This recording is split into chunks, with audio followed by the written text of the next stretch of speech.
As the Motogp paddock rolls into the iconic Phillip Island circuit, all eyes are on Australia's own Jack Miller, and on what could be a defining weekend for both the rider and his Pramac Yamaha squad.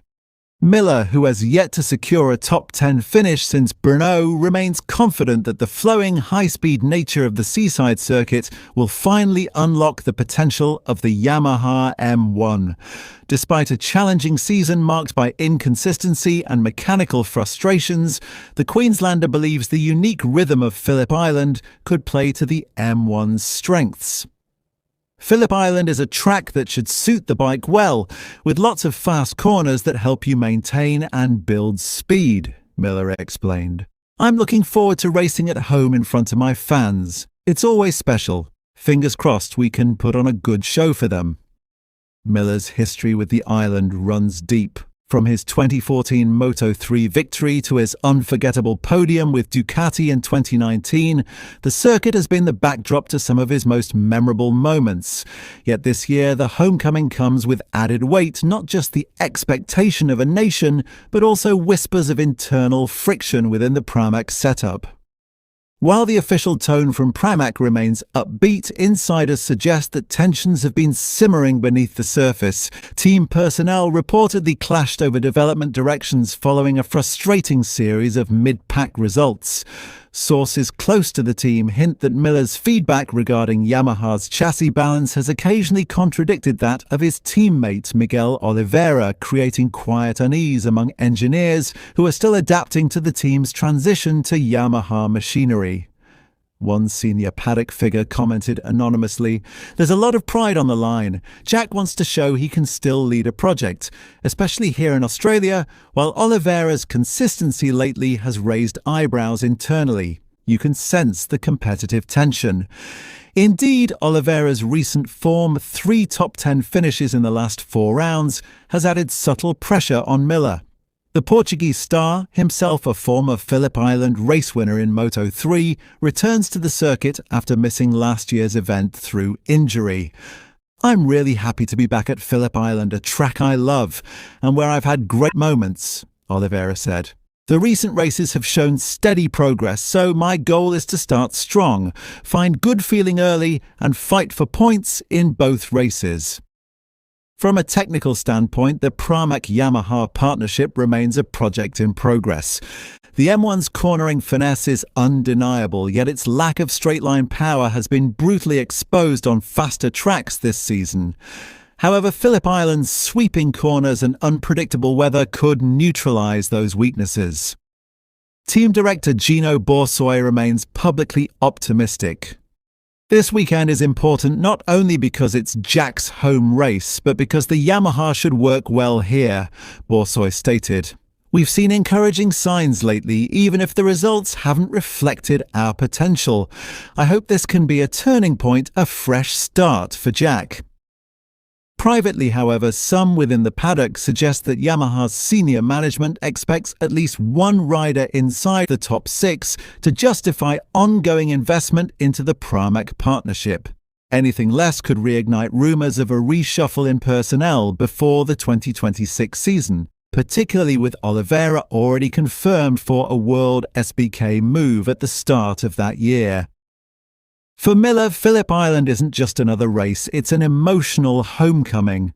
His earliest memories of the track date back to 2009, when he stood among the fans watching Julian Simon clinch the 125cc world title. "That was when I knew I wanted to be part of this world," Miller recalled with a smile. "To be here now, racing in front of those same grandstands, it's surreal. Still, the challenge is enormous. The unpredictable coastal winds, tyre wear, and Yamaha's delicate setup window will test every ounce of Miller's experience.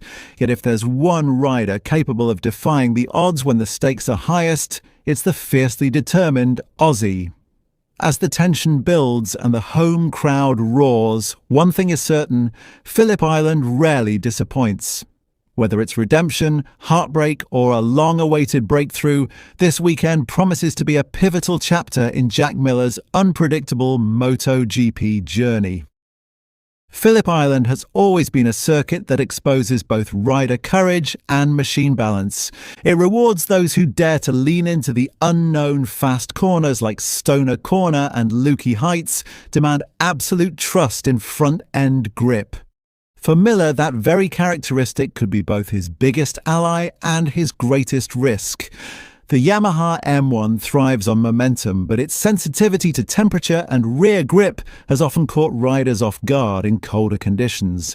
With the island's famously unpredictable weather, Sunday's race could become as much a test of nerve as of engineering. Although both sides of the Pramac pit box maintain professionalism, the body language between Miller's and Oliveira's crews tells its own story. Subtle signs, longer debriefs, quieter discussions away from the media suggest a team still searching for full harmony. Sources claim that differing philosophies on electronics and corner entry setup have created friction between the two technical camps. For a team still learning to maximize the M1's potential, every disagreement can ripple through weekend performance. Those close to Miller say he's been unusually quiet in recent debriefs, less of the trademark jokes, more concentration. Friends from the paddock describe him as laser-focused, but slightly burdened by the expectation of a home podium. The Australian rider has always thrived under pressure, but there's a growing awareness that the clock is ticking.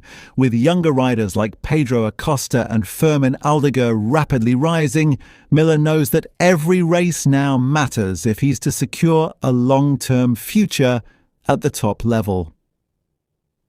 On the other side of the garage, Oliveira senses opportunity.